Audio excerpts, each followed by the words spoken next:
ವೀಕ್ಷಕರೇ ನಮಸ್ಕಾರ. ನಾನು ಮೋಹನ್. ಇವತ್ತು ನವಗ್ರಹ ದೇವತೆ ಆರಾಧನೆಯ ಉಪಯೋಗದ ಬಗ್ಗೆ ಒಂದು ಸ್ವಲ್ಪ ಮಾಹಿತಿ ನೀಡ್ತೀನಿ.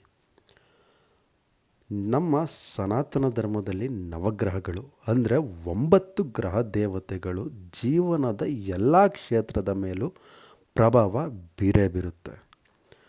ಮತ್ತು ಆರೋಗ್ಯದಿಂದ ಸಂಪತ್ತುವರೆಗೂ, ಹಾಗೆ ಯಶಸ್ಸಿನಿಂದ ಶಾಂತಿಯ ತನಕ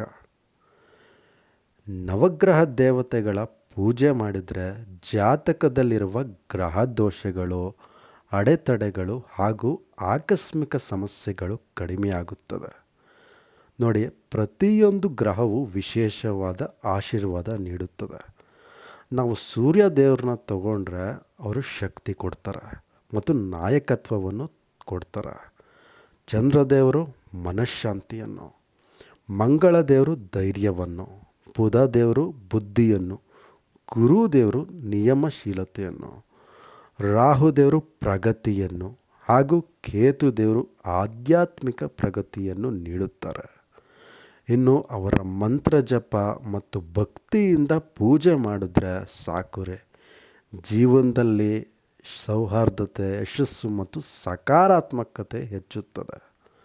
ನೋಡಿ, ಹೀಗಾಗಿ ನವಗ್ರಹ ಪೂಜೆ ಕೇವಲ ಒಂದು ಸಂಪ್ರದಾಯವಲ್ಲ, ಅದು ನಮ್ಮ ಜೀವನವನ್ನು ವಿಶ್ವಶಕ್ತಿಗಳೊಂದಿಗೆ ಹೊಂದಾಣಿಕೆ ಮಾಡುವ ಒಂದು ಮಾರ್ಗ. ಹಾಗೆ ನಾವು ಭಕ್ತಿಯಿಂದ ಆರಾಧಿಸಿದರೆ ಸಾಕು ರೀ, ನಮ್ಮ ಬದುಕಿನ ದಾರಿ ಬೆಳಕಿನಿಂದ ತುಂಬುತ್ತದೆ. ಹಾಗೆ ನಮಗೆ ಯಶಸ್ಸು, ಕೀರ್ತಿ ದೊರೆಯುತ್ತದೆ. ಇನ್ನೊಂದು ಏನಪ್ಪ ವಿಚಾರ ಅಂದರೆ, ನಾವು ಒಂದು ದೇವಸ್ಥಾನಕ್ಕೆ ಹೋದಾಗ ನವಗ್ರಹ ದೇವ್ರನ್ನ ಮುಟ್ಟಿ ಪ್ರದಕ್ಷಿಣೆ ಮಾಡಬಾರ್ದು. ನಾನು ಎಷ್ಟೋ ದೇವಸ್ಥಾನದಲ್ಲಿ ಗಮನಿಸಿದ್ದೀನಿ, ಹೆಂಗಸ್ರಿಂದ ಹಿಡಿದು ಗಂಡಸ್ರವರೆಗೂ ನವಗ್ರಹ ದೇವ್ರನ್ನ ಮುಟ್ಟಿ ನಮಸ್ಕಾರ ಮಾಡಿ ಪ್ರದಕ್ಷಿಣೆ ಮಾಡ್ತಾರೆ. ಆ್ಯಕ್ಚುಲಿ ಅದು ತಪ್ಪು. ಇನ್ನೊಂದೇನಪ್ಪ ಅಂದರೆ, ನಾವು ನವಗ್ರಹ ಪ್ರದಕ್ಷಿಣೆ ಮಾಡಬೇಕಾದ್ರೆ ಮಡಿ, ಶ್ರದ್ಧೆ, ಭಕ್ತಿಯಿಂದ ಹೊಸ ಬಟ್ಟೆಗಳನ್ನು ಧಾರಣೆ ಮಾಡಿ, ಅಂದರೆ ಒಗೆದಿರೋ ಬಟ್ಟೆನ ಧಾರಣೆ ಮಾಡಿ ಪ್ರದಕ್ಷಿಣೆ ಮಾಡಬೇಕು.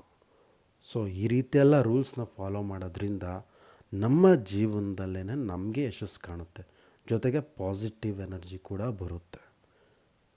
ಇದಾಗಿತ್ತು ನವಗ್ರಹ ದೇವತೆಗಳ ಆರಾಧನೆಯ ಒಂದು ಸಣ್ಣ ಮಾಹಿತಿ.